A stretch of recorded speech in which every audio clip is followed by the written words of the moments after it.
Hello बच्चों, आज हम चालू करेंगे चैप्टर नंबर 13 फिजिक्स न्यूक्लियाई। ठीक है, चलो एटम्स अपना हो गया है तो एटम्स के बाद आता है न्यूक्लियाई। चलो, न्यूक्लियाई क्या है? हमने पढ़ा एटम। एटम के बीच में एक छोटू सा है, हमने रुदरफोर्ड का भी पढ़ा था experiment, the smallest mass in the centre, जिस पे अगर वो कुछ हिट हो रहा था अल्फा पार्टिकल तो वो रिबाउंड हो रहे थे, है ना। And most of the positive mass that is proton is present in the nucleus, है ना। और दो न्यूक्लियस में प्रोटॉन के साथ थे न्यूट्रॉन्स थे, they were neutral atoms, not atoms, neutral particles, and protons were positive charge. तो न्यूक्लियस का जो पॉजिटिव चार्ज था that is due to proton only. ठीक है, तो चलो आज हम डिटेल में न्यूक्लियस को पढ़ेंगे। Nucleus, so it's the centre of the atom where the positive charge is densely concentrated and that is nothing but due to the proton. ठीक है, every atom the positive charge and the mass is densely concentrated in the form of its nucleus। देखो ये atom होता है तो major part of atom खाली ही है ना। यहाँ तो ऑर्बिट्स आ रहे हैं, सिर्फ लाइन में ऑर्बिट यानी सिर्फ जो मूव कर रहे हैं इलेक्ट्रॉन, तो मेजर उसका मास एक एटम का कहाँ है? न्यूक्लियस में है। तो ये लाइन का क्या मतलब है? The positive charge and the mass of atom, बहुत इंपॉर्टेंट लाइन है। Densely concentrated in the nucleus, वरना लोग इसको हाँ कर देंगे इसको ना बोल देंगे, बट नहीं, दिस इज करेक्ट। चलो एनसीईआरटी से निकाली हूँ, खुद निकाली हूँ, मैक्सिमम जो लाइन मुझे इंपॉर्टेंट लगी है ट्राई टू टेक एवरीथिंग। कुछ और समय के साथ मुझे इंपॉर्टेंट लगेगी ऐड कर सकती हूँ, क्योंकि मैं एक्स्ट्रा पढ़ने में ज़्यादा विश्वास रखती हूँ। ठीक है, experiments on scattering of alpha particle demonstrated that the, चलो अल्फा पार्टिकल स्कैटरिंग जब हुई तो उसमें हमको ये पता चला न्यूक्लियस का रेडियस कितना है। Radius of nucleus, not the atom, radius of nucleus is 10⁻⁻⁴ times the radius of atom. समझ गए? तो हमने देखा था ना रेडियस ऑफ एटम क्या था, 10⁻⁻10, और न्यूक्लियस का क्या था 10⁻⁻14। तो देखो डिफरेंस कितना हुआ, -4 का। ठीक है, this means volume of the nucleus is about, volume क्या हो जाएगा, वॉल्यूम इज व्हाट, क्यूब। तो देखो 10⁻12, 12 ही है वैसे तो, इट इज़ वेरी क्लियर। ठीक है, वैसे 12 क्लियर है। चलो तो 10⁻⁻4 का whole cube you get 10⁻⁻4, 12 times का वॉल्यूम ऑफ द न्यूक्लियस हो गया। ठीक है, in other words an atom is almost empty. बोला था ये न्यूक्लियस हो गया तो ये क्या है, सिर्फ ऑर्बिट के फॉर्म में, बाकी तो खाली खाली खोखा ही है उसके अंदर, it is empty. Important line as far as assertion reasoning, true or false. In an atom, if an atom is enlarged to a size of a classroom जितना बड़ा कर दिया तो न्यूक्लियस कैसा साइज लेगा, एक पिन के हेड, ये भी तो भी मोटा है, पिन का head, the tip of this pen, ये तो भी मोटा है, टिप ऑफ द पेन, समझ गए, टिप ऑफ द पेन, ये टिप ऑफ द पेन, इससे भी बारीक सुई, needle, pin head. The nucleus contains almost 99.9% of the mass of the atom, इसलिए ऊपर की लाइन इंपॉर्टेंट थी। ठीक है, now atomic masses and composition of nucleus. अब न्यूक्लियस के अंदर क्या क्या है भैया, तो क्या है, एटॉमिक मास है और क्या है, मास ऑफ न्यूट्रॉन भी है, मास ऑफ न्यूट्रॉन भी है, एंड रेस्ट जिसमें ये सब एम्बेडेड है, तो mass of rest is the mass of the nucleus remaining part. ठीक है, तो हम ये इसको कंपेयर करते हैं, हम C12 कार्बन 12 से हम कंपेयर करते हैं। मास of carbon 12 is 1.992647 into 10⁻⁻26, this is 10⁻⁻26, this is 10⁻26 kg form में, ठीक है, it is in kg form में।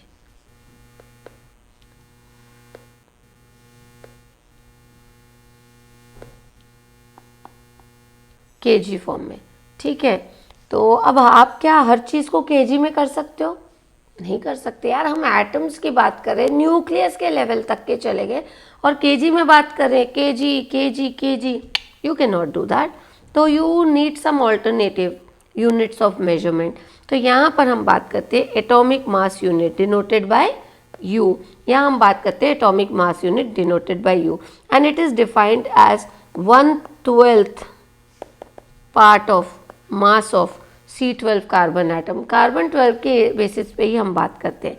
तो देखो 1U यानी AMU atomic mass unit is equal to mass of carbon atom, ये जो हो गया, and it will be divided by 12। तो ये आपको आता है 1.66053 रेज़ टू -27। ये हो गया 1 AMU, ये हो गया 1 AMU। इसको आप U बोलो या AMU बोलो, इट इज सेम थिंग। चलो ये टर्म आपको याद रखनी है, इम्पॉर्टेंट है, ठीक है। Next, the atomic masses of various elements expressed. देखो इसी के नियर बाय आपका आएगा प्रोटॉन, इसी के नियर बाय आएगा 1.6 ये 27 रहेगा। मास की बात कर रही हूँ, चार्ज की बात नहीं कर रही हूँ, ठीक है। और इलेक्ट्रॉन और न्यूट्रॉन सब वेरिएशन ये इस डिजिट्स में थोड़ा थोड़ा आएगा, यहाँ 7 आ जाएगा कहीं पे और ये 726। बस आगे चल के एग्जैक्ट वैल्यू बताती हूँ, ठीक है। 1 AMU इज इक्वल टू 1.66 याद रखो, ये इसके बाजू का नहीं भी याद रखो। 1 AMU इज व्हाट 1.66, 10⁻⁻27 फिलहाल आप याद रख लो। AMU में, प्रोटॉन में और मास ऑफ इलेक्ट्रॉन में, मास ऑफ न्यूट्रॉन में, even it is in terms of kg, ठीक है। The atomic masses of various elements is expressed in AMU, yes, and are close to being the, ये general term है but ये कुछ जगहों पे क्लोरीन केस में ये नहीं ट्रू होएगी। The atomic masses of various elements expressed in terms of AMU and are close to the integral multiples, integral multiple 1 2 3 n times आएगा ऑफ द हाइड्रोजन एटम, ठीक है। बट इसमें एक एक्सेप्शन है,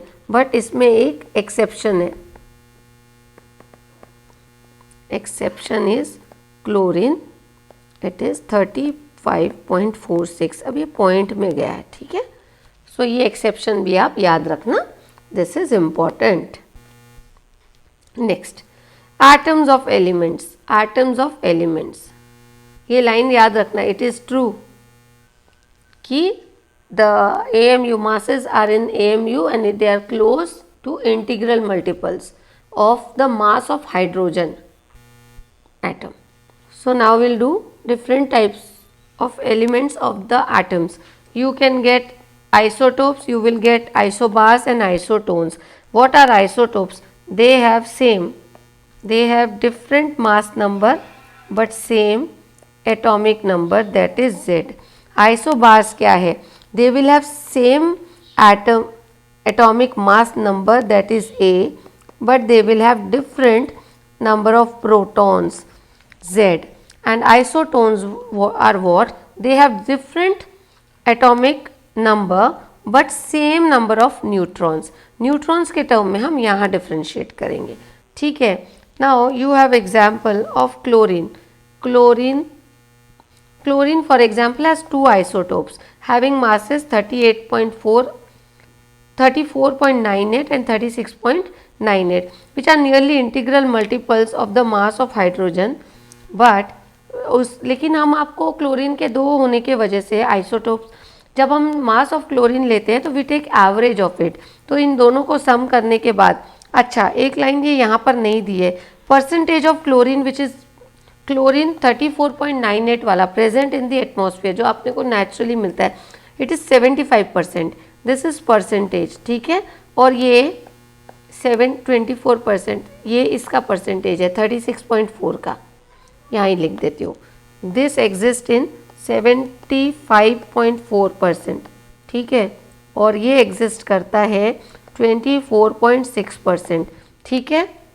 इसीलिए हम जब एवरेज लेते हैं तो percentage of this into and percentage plus percentage of this into the mass of this, total divided by 100, क्योंकि ये दोनों का सम हो जाता है 100, तो you get a chlorine atom का एक एवरेज मास, एवरेज, ठीक है, and that is 35.47 unit AMU। ये हम काउंट करते हैं।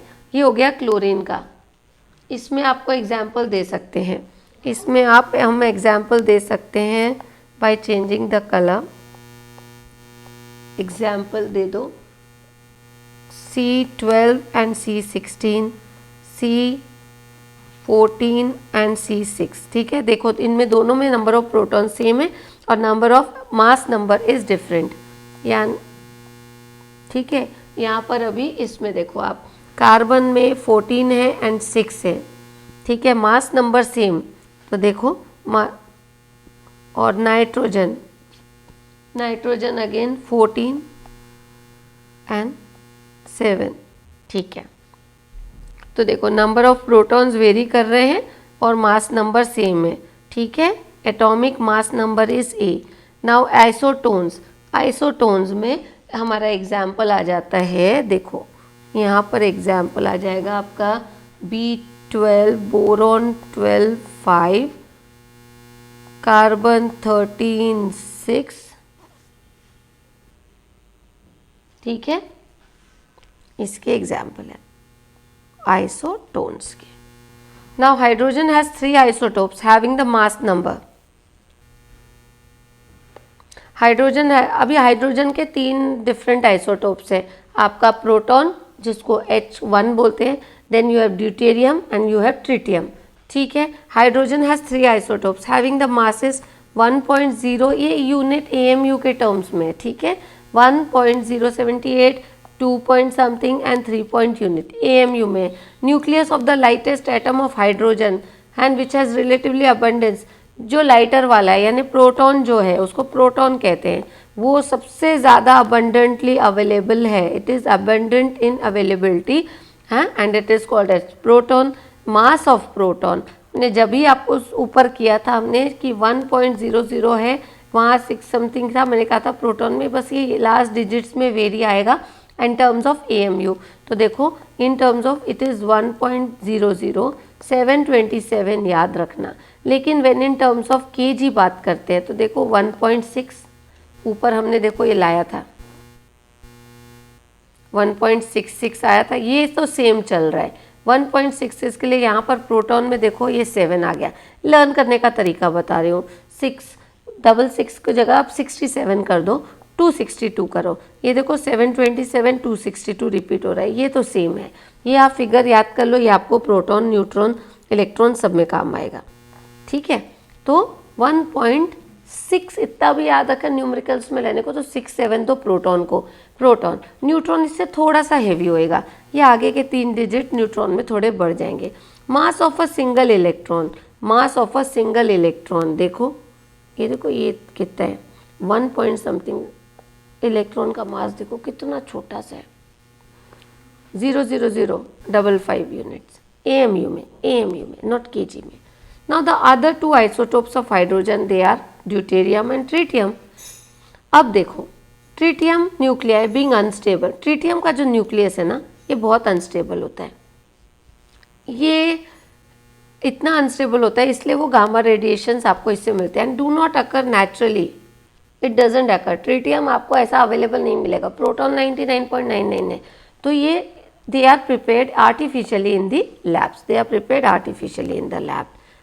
Now the positive charge of the nucleus is that of the proton, तो ये तो पहले ही बता दिया, न्यूक्लियस के अंदर में प्रोटॉन है जो प्लस चार्ज है, वो न्यूट्रॉन है ये तो न्यूट्रल ही है, नो चार्ज है। तो न्यूक्लियस के ऊपर जो चार्ज आ रहा है it is simply due to the protons, it is due to proton. A proton carries 1 unit fundamental charge and it is stable. Proton is stable. Neutron जो होता है बहुत अनस्टेबल होता है, and but it is stable as far as it is present inside the nucleus.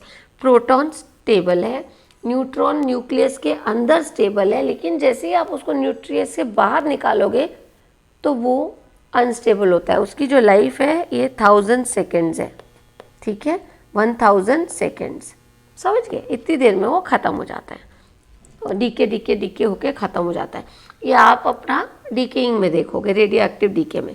तो total charge of the atomic electrons, electron के ऊपर total charge क्या हो जाएगा, इलेक्ट्रॉन के ऊपर हो जाएगा टोटल चार्ज एटम के अंदर के नहीं, it will B minus Z. तो प्रोटॉन का क्या हो जाएगा, it will B plus Z. ये हो गया इलेक्ट्रॉन के लिए और ये हो गया प्रोटॉन्स के लिए। तो देखो charge of the nucleus, since the atom is neutral, the charge of the nucleus is Ze. The number of protons in the nucleus is therefore known as Z, the atomic number. Okay. Discovery of neutron. अभी proton की बात हो गई, electron की बात हो गई, अब है न्यूट्रॉन। ठीक है, एटम में आपने देखा है हर साइंटिस्ट न्यूक्लियस के अराउंड इलेक्ट्रॉन घूम रहा है, ये देख रहा था। प्रोटॉन की बात कर रहा था, न्यूक्लियर के चार्ज की बात कर रहा था, पर कुछ अंदर है न्यूट्रॉन। ये न्यूट्रॉन की जो डिस्कवरी हुई, कल भी हमने एटम के चैप्टर में देखा है, कैडविक ने किया। किसने किया, कैडविक ने किया। ये कोई ऐसा नहीं था जैसे आपने पीरियोडिक टेबल, साइंटिस्ट एलिमेंट्स को चेक कर रहे थे और वो उनको ढूंढ रहे थे, लेकिन जो न्यूट्रॉन की डिस्कवरी हुई ये कोई सोच समझ के की हुई नहीं थी। कैडविक जी कुछ और इस पे काम कर रहे थे, he was working with something else, but in doing the research with the other product he found some radiations. He observed कि कुछ तो भी अलग से हो रहा है, और वो क्या है वो निकला। तो अब उन्होंने उसकी स्टडी की कि भाई ये अपना एक एटम, ये रेडिएशंस है। ठीक है, कैसा हुआ, ये कर रहे थे अपना एक्सपेरिमेंट, ये कर रहे थे बेरिलियम के इसका काम। तो इसमें डिस्कवरी ऑफ न्यूट्रॉन में एक साइंटिस्ट आप कैडविक याद रखेंगे। ठीक है, ये कब हुआ, 1932 में हुआ। इंडिया आज़ाद 47 में हुई, 32 में हमारे न्यूट्रॉन डिस्कवर हुआ, ये याद रखो।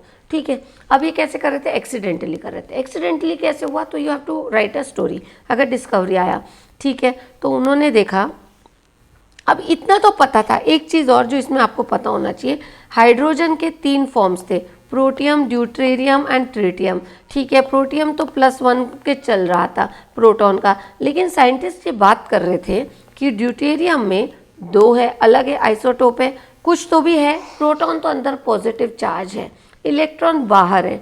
ठीक है, ट्रिटियम में भी प्रोटॉन तो एक ही है हाइड्रोजन में, तो कुछ तो भी है, कुछ तो भी है उस न्यूक्लियस के अंदर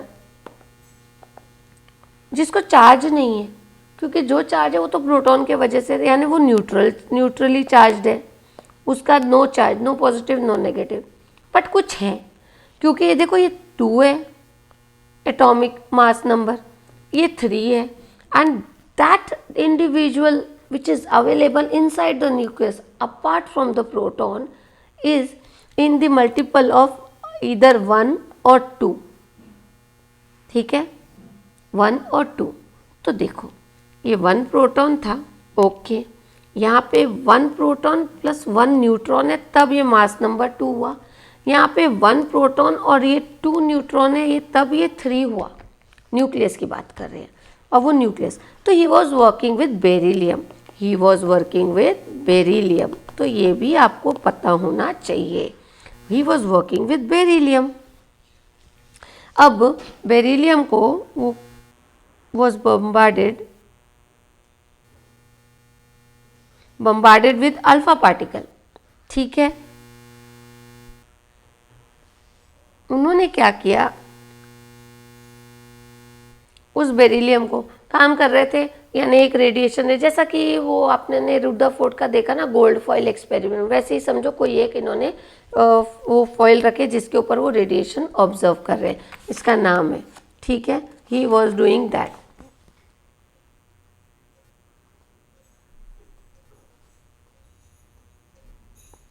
तो वो स्टडी कर रहे थे, देखो, nuclear of the deuterium, tritium and in addition to proton some neutral matter present है। ये डाउट तो आ गया था।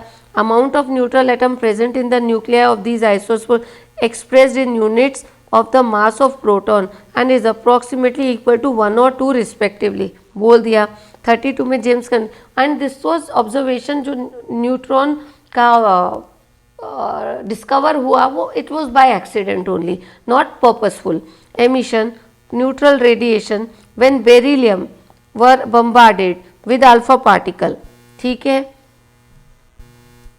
तो एप्लीकेशन, ठीक है, तो उन्होंने अल्फा पार्टिकल के साथ बेरिलियम को जब बम्बार्ड किया तो उनको वो अल्फा पार्टिकल रेडिएशंस की स्टडी कर रहे थे।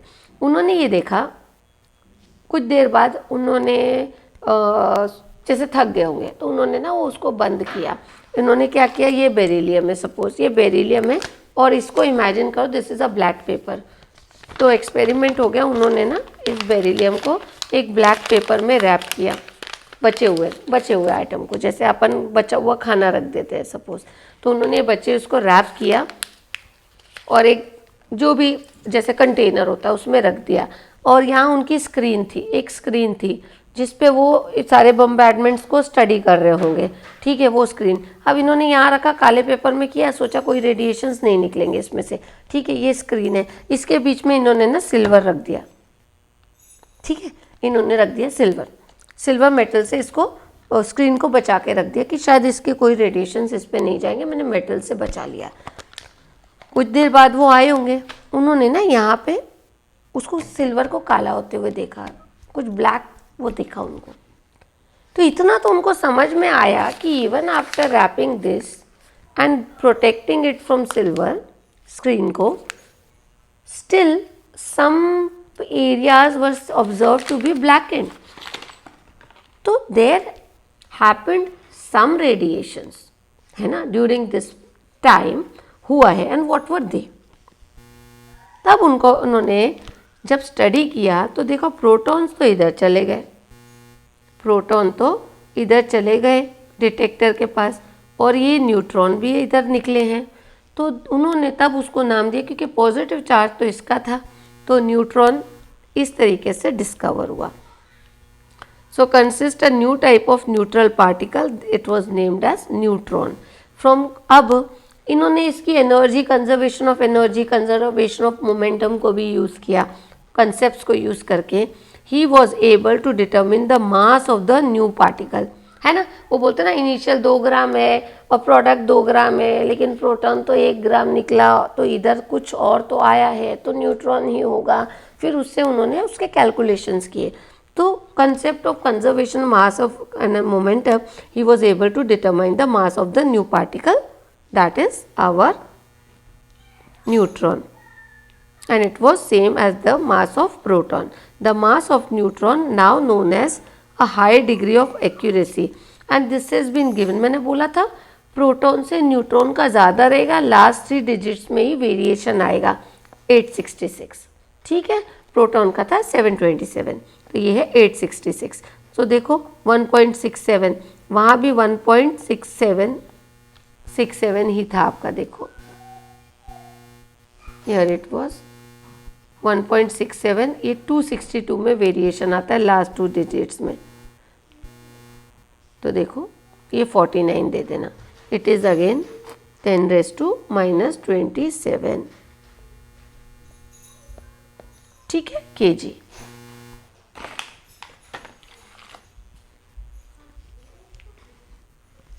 So now Chadwick was awarded, so because of the discovery of neutron, Chadwick got an award of a Nobel Prize in 35. उन्होंने 32 में किया था ना, 35 में ही got an award in physics for the discovery of neutron. A free neutron, unlike a free proton, is unstable.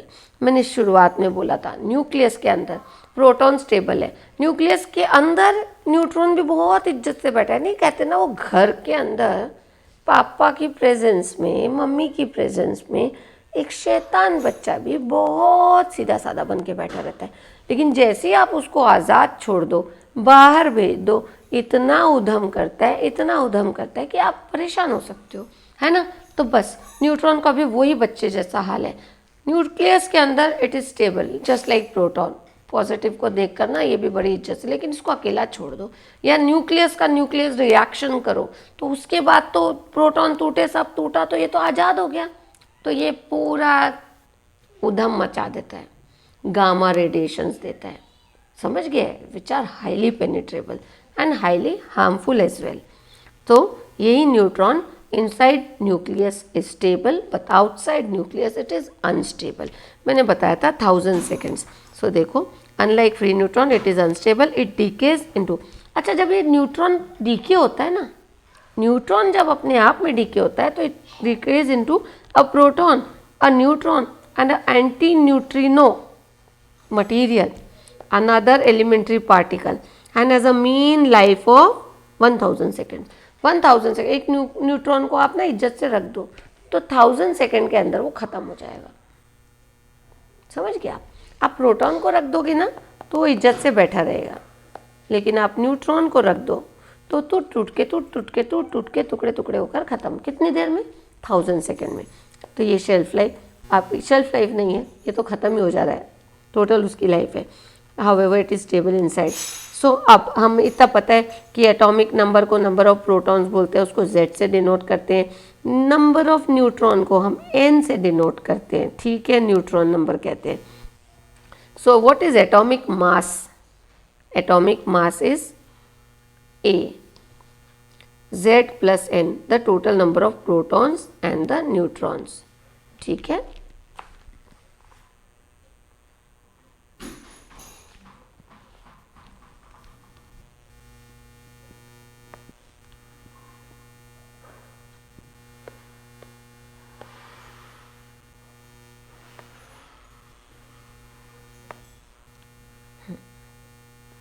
ठीक है.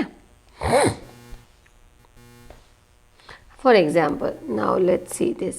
One also uses the term nucleon for a proton and neutron. हाँ,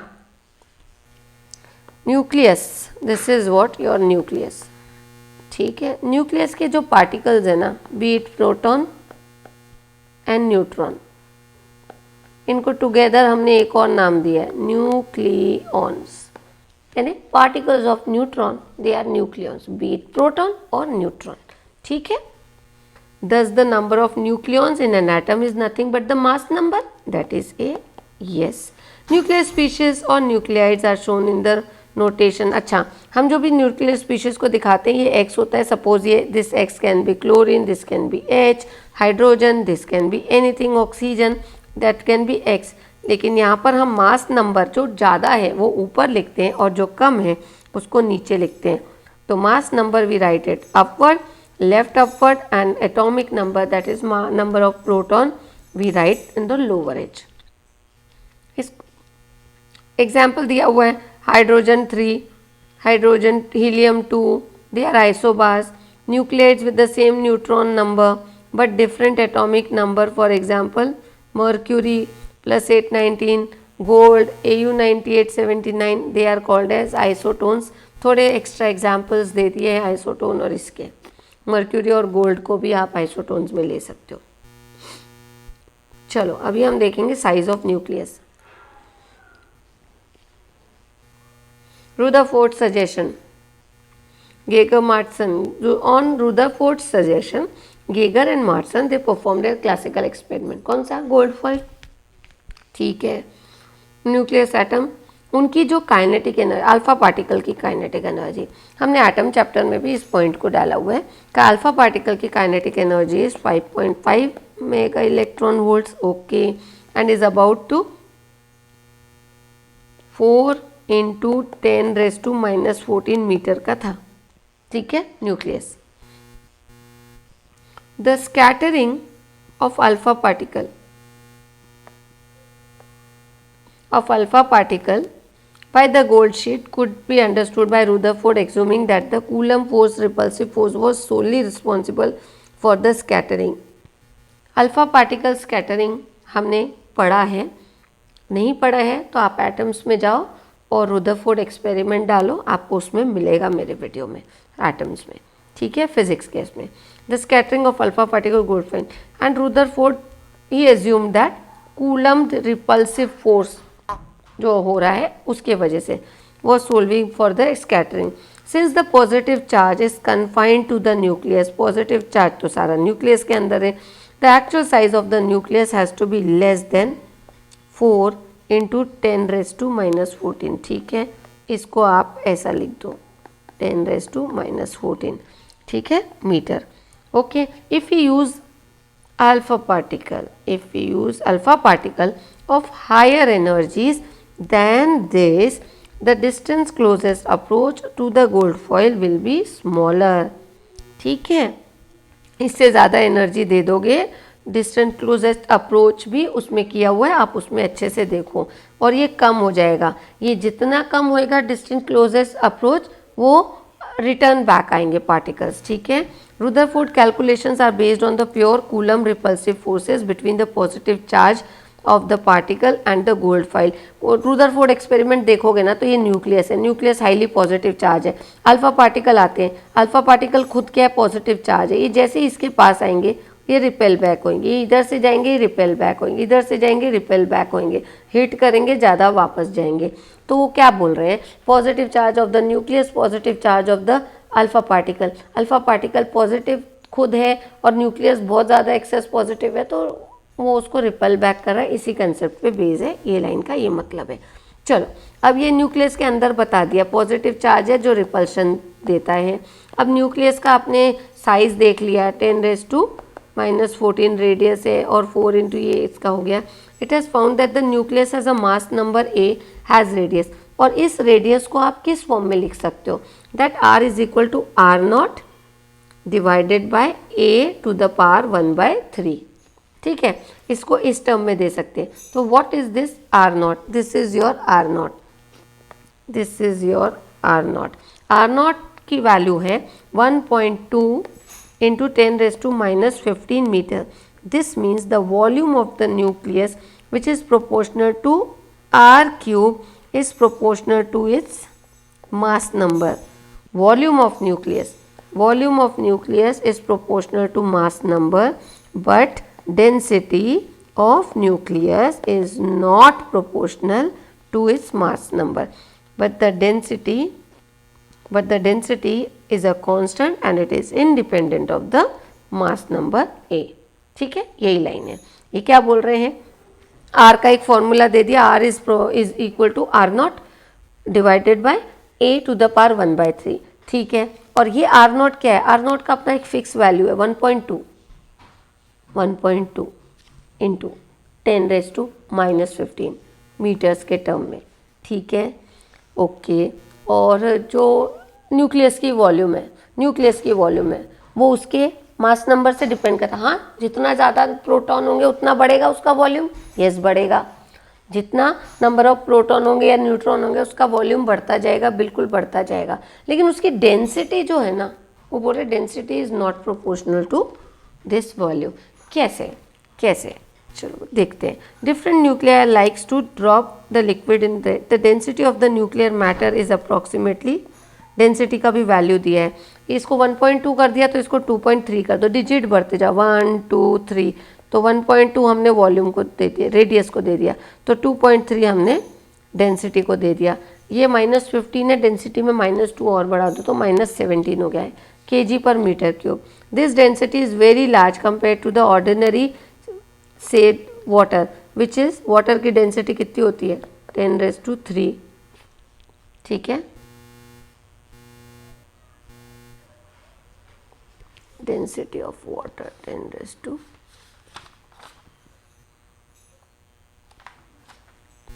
Now mass energy and nuclear binding energy. Mass energy, Einstein ji ने एक equation दिया था nuclear energy के लिए. Energy की इक्वेशन तो पता है हमने, E is equal to mc². Einstein's equation for energy, E is equal to mc², where m is the mass, c is velocity of light and it is equal to proportional to 3 into 10⁸ metre पर second. ये पता है. इससे उन्होंने nuclear binding energy दिया था. ये m में मास विल भी न्यूक्लियर बाइंडिंग एनर्जी में ΔM आएगा, मास डिफेक्ट.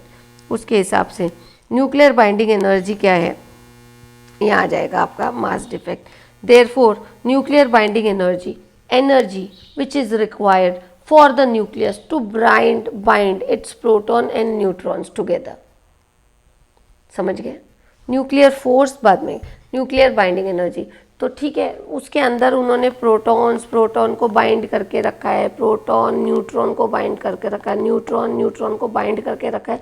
सोचो उनको सबको खींच के रखना है अपने अंदर, और स्टेबल रखना है, शांत रखना है, तभी तो शांत रहेगा। ठीक है, उनको रख रहा है। तो therefore it may be expected that the mass of the nucleus is equal to the total mass of the individual proton and the is equal to total mass, sum of the total mass of proton and neutron. However nuclear mass, लेकिन उनको bind करके रखा है, तो यानी उसका जो mass total क्या हो जाएगा, प्रोटॉन का, न्यूट्रॉन का, सबका होगा। लेकिन जब आप एक्चुअल में टेस्ट करते हो ना, तो वो उतना नहीं आता है। ठीक है, this was observe by the scientist, spectroscopy में ही ऑब्जर्व कि वो उतना जितना होना चाहिए उतना नहीं आया। अब देखो, हमने मास ऑफ न्यूट्रॉन ला चुके हैं, हमने मास ऑफ प्रोटॉन भी ला चुके हैं, मास ऑफ इलेक्ट्रॉन भी हमको पता है वैल्यूज़। ठीक है, तो हम अगर इसको कैलकुलेट करेंगे, हम ले रहे हैं ऑक्सीजन को, हम ले रहे हैं ऑक्सीजन को 16, एक एग्जाम्पल कर रहे हैं। क्या बोल रहे हैं, न्यूक्लियस का mass should be equal to the mass of proton and neutron. हाँ ठीक है, हमने ले लिया एग्जाम्पल ऑक्सीजन का, क्योंकि जब हमने एक्चुअल में देखा तो सपोज एक चीज़ का मास होना चाहिए, बोल रहे हैं कि ये 8 है, ये 8 है, 8 है, 16 का होना चाहिए, लेकिन जब ये चेक कर रहे हैं तो 15.86 कुछ आ रहा है, ये एग्जैक्ट 16 नहीं आ रहा है। ये मैं एग्जाम्पल कोट कर रही हूँ, ये एग्जैक्ट 16 नहीं आ रहा है, 15.86 आ रहा है। तो कहीं तो ये 0.14 गायब हो गया, ऐसा ही कुछ है। तो वो कहाँ है, तो ये हो जाएगा मास डिफेक्ट। ठीक है, delta M, change in the mass, actual to be present but actual which is present. ठीक है, द डिफरेंस। तो ये ऑक्सीजन के साथ हम चेक करते हैं। चलो देखो, ऑक्सीजन में देखो 8 प्रोटॉन है और 8 न्यूट्रॉन है। ठीक है, और इन्हीं के अगेंस्ट में बाहर 8 इलेक्ट्रॉन्स है। तो टोटल ऑक्सीजन का एटम का मास कितना हो जाएगा, मास ऑफ 8 इंटू 8 न्यूट्रॉन, तो mass of neutron into 8 numbers, mass of proton into 8 proton, mass of electron into 8 electron. इन सबको अगर आप प्लस कर दोगे, सम कर दोगे, तो टोटल मास आपको आना चाहिए। तो expected mass was suppose to be 16.12744 unit, but जो उसका ऑब्जर्व किया गया, ये वैल्यू यहाँ लिखा नहीं है, बट जो उसका स्पेक्ट्रोस्कोपी से ऑब्जर्व किया गया, इट वॉज 15.9493 यू। ठीक है, तो क्या हुआ, बाय स्पेक्ट्रोस्कोपिक मेथड।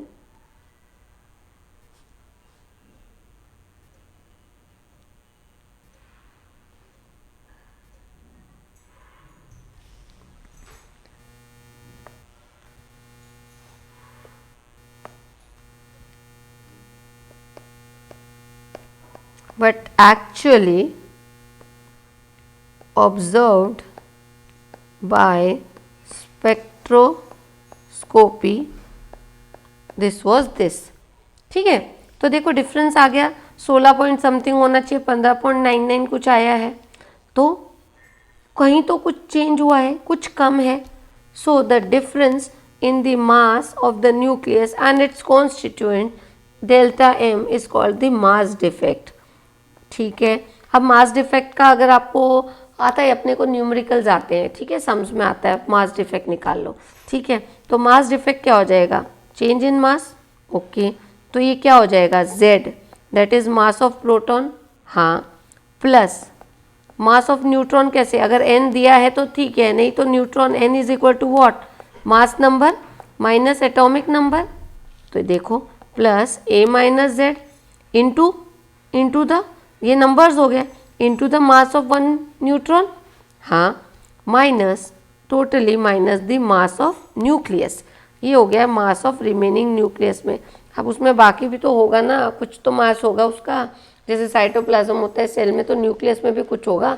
प्रोटॉन अपने एम्बेडेड है, तरबूज में जैसे सीड है अगर, तो बाजू में है ना वो रेड रेड, तो जस्ट टू इमेजिन दैट। ठीक है, तो मास डिफेक्ट क्या हो गया, mass of proton into number of proton plus mass of neutron into number of neutron which is equal to mass number minus atomic number, and in total ये इन दोनों को सम करके मास ऑफ न्यूक्लियस माइनस कर दो, तो ये आपका मास डिफेक्ट का फॉर्मूला हो गया। Oxygen nucleus into 8 oxygen nucleus contains होता है 8 proton 8 neutron, this is extra energy. तो अब ऑक्सीजन के न्यूक्लियस को if you want to break oxygen के न्यूक्लियस को, ठीक है, प्रोटॉन निकलेंगे, न्यूट्रॉन निकलेंगे, सब निकलेगा, तो how much energy will be required? तो ये कहते हैं it is delta M, that is the mass defect into C square has to be supplied. इतनी एनर्जी आप अगर उसको दे देते हो, जो भी मास डिफेक्ट दिया हुआ है सी स्क्वायर ई बी, तो इलेक्ट्रॉन बाइंडिंग एनर्जी ये आ जाती है उसकी electron binding energy. This energy is required, ठीक है, to break that atom of से हाँ ऑक्सीजन और कोई भी एटम का, उसका जो भी एटम को आप कंसिडर करो, से कार्बन को करो, किसी को गोल्ड को करो, उसका मास डिफेक्ट निकालो, उसको सी स्क्वायर से मल्टीप्लाई करो, तो इलेक्ट्रॉन बाइंडिंग एनर्जी आपको आ जाएगी। बाइंडिंग यानी उसको होल्ड करके रखा है, उससे थोड़ी एक्सेस दे दो तो टूट जाएगा ना, वो टूट जाएंगे। कोई भी चीज़ ऐसी बात है ना, आपको 10 रुपये दिए हुए हैं, 10 रुपये की लालच है, बोल रहे हैं बाहर जाओ काम करो, तो आप बोलोगे 10 तो मेरे पास ऑलरेडी 10 ही तो मिल रहे हैं, 10 वैसे ही मिलने वाले, सपोज 10 आपको रोज़ मिलते हैं, ठीक है, मम्मी ने बोला जा जा मैं तुझे 10 रुपये दे रही हूँ, मेरे लिए ही काम कर दे, तो आपको पता है ये तो रोज़ ही मिलते हैं, वो मैं काम नहीं भी करूँगा तब भी मिल जाएंगे, तो क्या आप करोगे? नहीं, लेकिन बोलेंगे ये 10 रुपये तो ठीक है, मैं तेरे को 5 एक्स्ट्रा दे रही हूँ, आप चले जाओ और ला दो, तो आप कर दोगे। तो दे एक्स्ट्रा, थोड़ा सा एक्स्ट्रा उसका देना पड़ेगा। तो E B is the electron binding energy is equal to mass defect into, इतना एक्सेस आप दे दो, इतना एक्सेस आप दे दो इससे, and it will break down. If a certain number of neutrons and protons are brought together to form a nucleus of certain charge and mass, an energy E will be released. और अगर आप चाह रहे हो कुछ उतनी ही, कोई electron, proton और न्यूट्रॉन को पास में लाना है आपको और पैक करना उनको, तो they will lose some energy while coming back together, ठीक है। The energy EB is called the binding energy of the nucleus. EB is nothing but the binding energy of the nucleus. Binding से थोड़ा excess दे दो, it will break down. The more useful measure of the binding between the constituent of nucleus is the binding energy per nucleus. अच्छा, ये binding nucleon हो गया। अब सोचो oxygen के लिए अलग होगी, कार्बन के लिए अलग होगी, ऑक्सीजन के लिए अलग होगा, हाइड्रोजन के लिए अलग होगा, गोल्ड के लिए अलग होगा, मर्क्यूरी के लिए अलग होगा। अब हमको बात करनी है होता क्या है, प्रोटॉन ही होता है, न्यूट्रॉन ही होता है, फिक्स एक प्रोटॉन का हमको मास पता है, एक न्यूट्रॉन का पता है, या इलेक्ट्रॉन का भी पता है, तो क्या हम ये नहीं पता कर सकते binding energy per nucleon, per nucleon? अब now it can be generalize used for any compound, per nucleon हो गया, ठीक है, पर न्यूक्लियन। न्यूक्लियन में क्या होता है, per nucleon can be a proton और अ न्यूट्रॉन, ऑलमोस्ट उनका प्लस माइनस 1.00 समथिंग ही है ना, तो पर न्यूक्लियन हो गया तो डिसाइड हो गया it will be uniform for every. तो binding energy per nucleon becomes what, this will be binding energy of the compound divided by its atomic mass number, per nucleon will be atomic mass number, the more useful method, and per nucleon is more useful, and which is the ratio of binding energy of the nucleus to the number of nucleons A in that nucleus. The binding energy per nucleon is practically constant, it is constant, practically independent of atomic number, independent for nuclei of middle mass number, ये होता है। The curve has maximum of about 8 points this for a mass number 56, value 7.6 EV, ये fix है, मैंने binding energy में बताया है। Free आज़ाद इसको जो छोड़ते हो ना न्यूक्लियन को, तो इससे 7.7 पड़ा था, 7.6 मेगा इलेक्ट्रॉन वोल्ट यहाँ दिया है। And EBN binding nucleon energy per nucleon is lower for both lighter nuclei and heavy nuclei. इसका दूसरा कंसेप्ट है, इसका दूसरा कंसेप्ट है, देखो लोअर एकदम लाइट न्यूक्लियाई और हेवी न्यूक्लियाई, और थर्ड है आपका मीडियम न्यूक्लियाई, ठीक है। मीडियम न्यूक्लियाई के लिए इट इज़ ऑलमोस्ट कांस्टेंट बोले, लेकिन इनके लिए इट वेरीज, ठीक है। लाइटर के लिए लेस देन 30 है, हेवियर के लिए 170 है। ये क्या है, ये क्या है, ये है। चलो लाइटर न्यूक्लियाई लेते हैं। लाइटर न्यूक्लियाई छोटा बच्चा है, छोटा बच्चा है, ठीक है। तो ये छोटे छोटे हैं। कोई भी चीज़ सोचो आप छोटी है तो उनको कोई भी इजीली तोड़ देगा। तो ये क्या बोलते हैं, यार हमारी एनर्जी भी कम है, कोई भी आएगा थोड़ा सा देगा नहीं और हम टूट जाएंगे। हमें टूटना नहीं है, हमें स्टेबल होना है। स्टेबल सबको होना है, आपको लाइटर को भी स्टेबल होना है, हेवियर को भी स्टेबल होना है। कौन किस तरीके से हो सकता है ये इम्पोर्टेंट है। सोचो दो छोटे छोटे बलून है, बलून नहीं, छोटे छोटे बॉल है, हवा आई उड़ गया। अब वो बॉल ने क्या बोला कि यार चलो थोड़ा ना आपस में दोस्ती कर लेते हैं, तेरी एक एनर्जी मेरी एक एनर्जी, हम दोनों मिक्स होते हैं, थोड़े हैवी हो जाएंगे, मिडिल ऑर्डर में चले जाएंगे। हाँ चले जाएंगे। तो इन्होंने ना आपस में दोस्ती कर ली, तो दो लाइटर कंबाइन हो जाते हैं और अपनी एक एनर्जी लेवल जितनी कम है तो थोड़ी ज़्यादा करनी पड़ेगी। ज़्यादा देने के लिए लोग आकर इतना ललचा नहीं पाएंगे, एनर्जी वेस्ट नहीं करेंगे, आकर हमें ब्रेक नहीं करेंगे, ठीक है। तो ये जो इनकी इंडिविजुअल E1 एनर्जी थी और ये E2 एनर्जी है, after combination this E2 will always be greater than E1 और ये थोड़े स्टेबल हो जाएंगे। तो इसको कहते हैं, जब ये कंबाइन हो रहे हैं इसे हम कहते हैं फ्यूजन।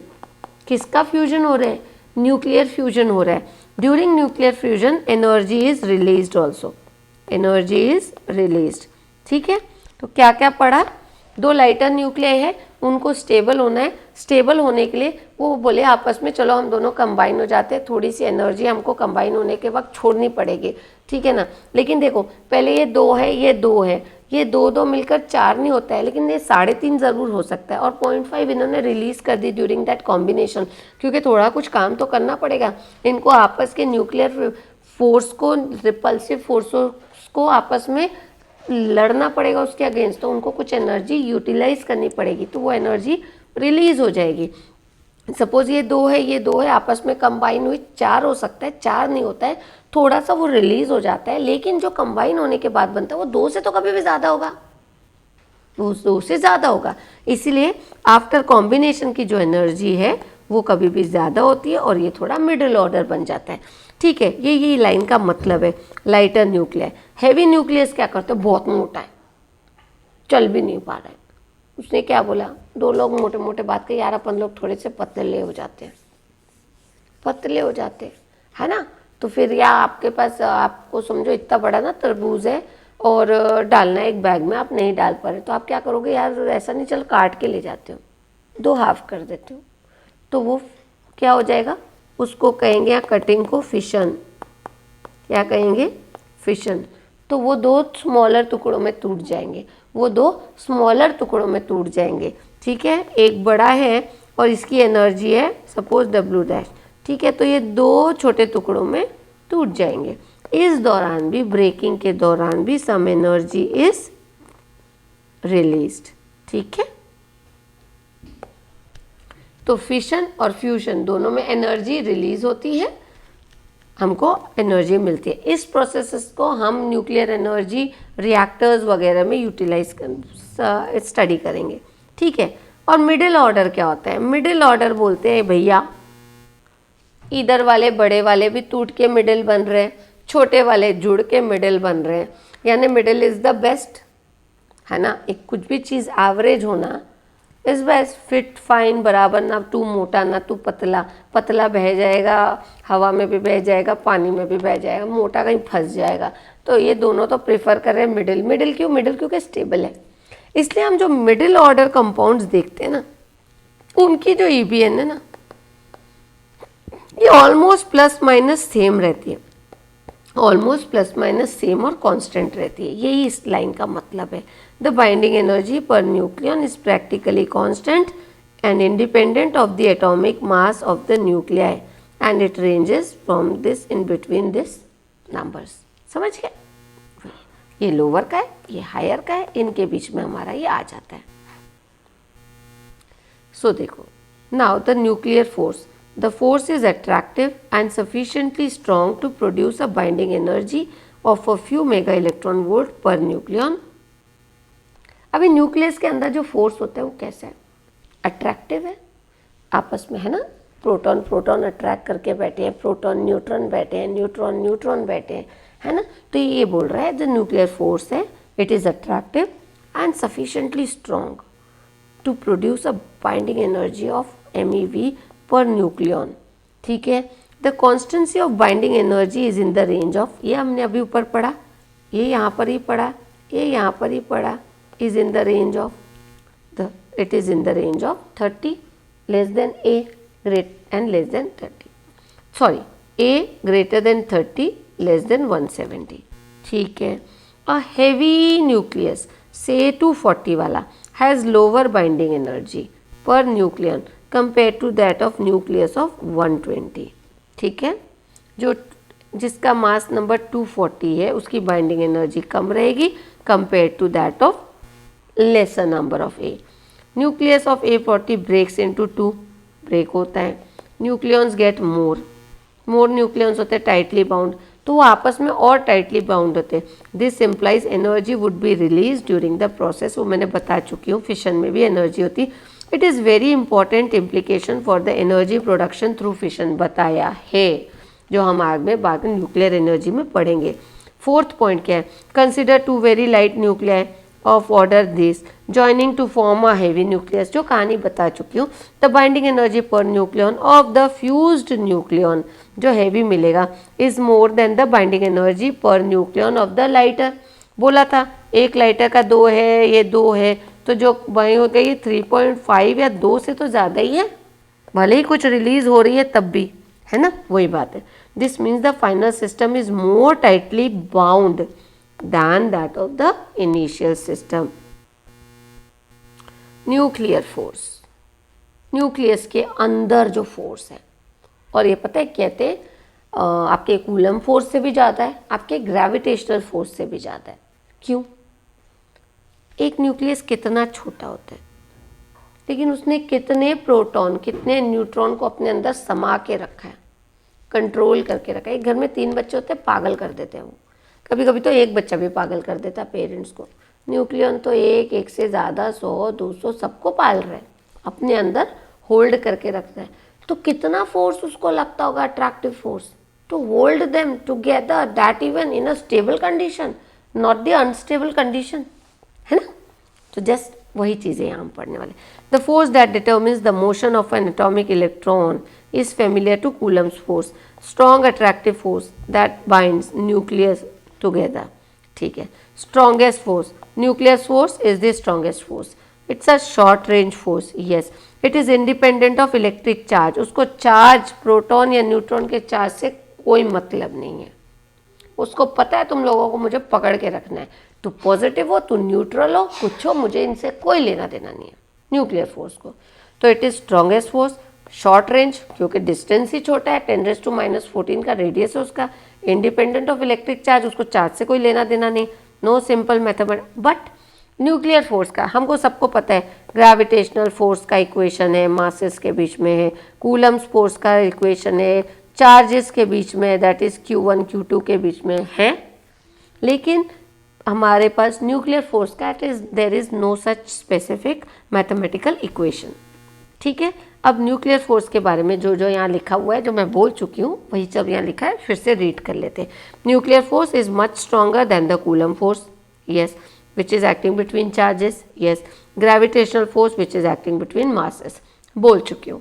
न्यूक्लियर फोर्स फिर से बोल दूँ, ग्रेविटेशनल फोर्स क्या है, capital G m1 m2 upon r²। हाँ, कूलम्स फोर्स क्या है, Fc is equal to K Q1 Q2 upon r²। हाँ, तो यही लिखा है ना, Coulomb is between charges, gravitational is between masses. Equation थी, हाँ, न्यूक्लियर फोर्स की है ना, बस वही है। This happens only because the nuclear force is much stronger than the Coulomb force. The gravitational force is much weaker than the Coulomb force. तो यानी nuclear force is greater than Coulomb force is greater than gravitational force. यानी अगर आपको ये sequence पूछ लिया तो nuclear सबसे ज़्यादा, कूलम उससे कम, ग्रेविटेशनल कहीं दे देंगे ग्रेविटेशनल कम, ये ज़्यादा वो ज़्यादा। इक्वेशन को बहुत गौर से देखना, कहाँ पे लेस देन है, कहाँ पे ग्रेटर देन है, ठीक है। Nuclear is most strongest. The nuclear force between two nuclei, the nuclear force between two nucleon, B it proton proton, B it proton neutron, B it neutron neutron, falls rapidly to zero as the distance is more than a few femtometer. distance तो हम femtometer में ही देख रहे हैं nucleus का। This leads to saturation of forces in the medium and large size nucleus, which is the reason of constancy of binding energy per nucleon. अभी हम ये ग्राफ को देखेंगे R0, ठीक है। और यहाँ पे देखो ये है potential energy. There is a graph of potential energy with the radius of nucleus. ये देखो, ये the nuclear force between neutrons and proton is approximately same. The nuclear force does not depend on the electric charge, हम पहले ही बोल चुके हैं। Unlike Coulomb's law और Newton's law of gravitation, there is no mathematical equation, वही लिखा हुआ है। चलो, let's study this graph of potential energy and radius. आपको ये पता है न्यूक्लियस की रेडियस इज इक्वल टू, ये R0 की वैल्यू जो है ना, ये R0 की वैल्यू है 0.8 फेम्टोमीटर, ठीक है, R0। And potential energy is minimum at R0। R0 की जो वैल्यू है पोटेंशियल एनर्जी उसकी मिनिमम है, ठीक है। And if we reduce the distance from R0, इधर आप रिड्यूस करते हो, the forces are repulsive, ठीक है। and at distance greater than R0, ये force, nuclear force is attractive, ठीक है। ये मैं यहाँ लिख देती हूँ। in the graph at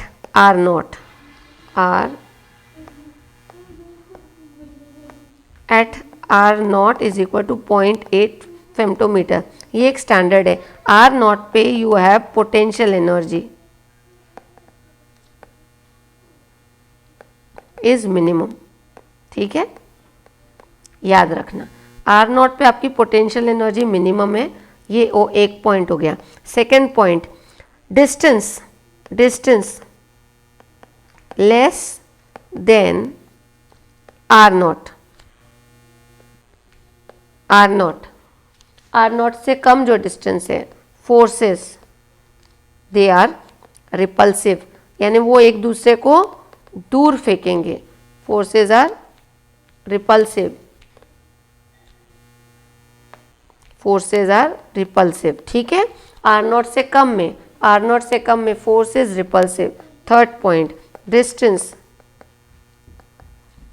greater than, आप R0 से आगे जाइए, greater than R0, here forces, यानी उनके बीच में मिनिमम उतना डिस्टेंस होना, उसके पास आए तो वो रिपल्शन करेंगे, उससे दूर गए तो वो अट्रैक्ट करके होल्ड करके रखेंगे। तो R0 होना एक fix distance, forces are attractive, समझ गए? यही ये ग्राफ आपको बताता है। So with this we finish with this part of chapter nuclei, ठीक है। Till then bye bye, see you.